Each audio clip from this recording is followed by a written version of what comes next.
Bismillahirrahmanirrahim. I am Muhammad Arsalan. Let's discuss past indefinite tense. In order to past indefinite tense, we must know what is the recognition of that particular tense. Because we are dealing it in our language, Urdu. So let's discuss in that particular language. Urdu में past indefinite tense को fail माजी मुतलक कहते हैं। ये जो tense है इसकी शनाख्त दो तरीके से होती है। पहली ने के साथ, दूसरी ने के बगैर। अब ने के साथ और ने के बगैर, ने के बगैर आमतौर पर आखिर में ता था, ती थी ऐसे लफ्ज आते हैं। और जब लफ्ज ने लगा हो तो आखिर में जब सेंटेंस खत्म होता है, जुमला इख्तिताम होता है, तो या तो अलिफ आ जाएगा, छोटी ये आ जाएगी, बड़ी ये आ जाएगी। अब हम देखेंगे why we use past indefinite tense. ये फेल माजी में किसी काम के करने या होने को जाहिर करता है कि something happened, something done in past. अब इसका यूजेज क्या है? ऐसे काम जो माजी में मुकम्मल हुए हों। We went to Lahore yesterday. हम कल लाहौर गए। अब उधर yesterday, last, ago, इन्हें हम adverb of past tense भी कहते हैं। और यही adverb of past tense जो होते हैं इंडिकेट करते हैं कि आप इसका तर्जुमा past indefinite में करो। स्ट्रक्चर इसके बनाने का तरीका क्या है? जो सिंपल सेंटेंस है, सबसे पहले पुत्र सब्जेक्ट आ जाएगा, सेकंड फॉर्म ऑफ वर्ब आ जाएगा। That is the most important thing, because you have to use second form in past indefinite tense. Second form of verb आ जाएगी और ऑब्जेक्ट आ जाएगा।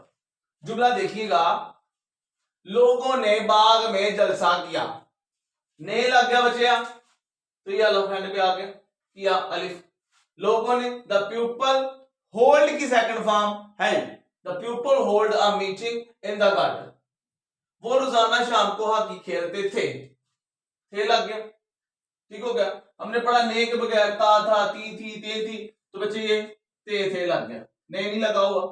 अभी यहां पर एक वर्ड लिखा था पास्ट रूटीन, इसको कोरिलेट करो यहां पर, वो रोजाना। अब यानी कि ये रूटीन है कि रोजाना खेलते थे, तो पास्ट रूटीन के लिए भी हम पास्ट इंडेफिनिट का इस्तेमाल करते हैं। They played hockey daily in the evening. They जो है पुत्र यहां पर आपका सब्जेक्ट है, प्लेड आपका मेन वर्ब है, हॉकी जो है ये ऑब्जेक्ट है, डेली जो है ये एडवर्ब ऑफ फ्रीक्वेंसी है। Because it told us how often an action is done.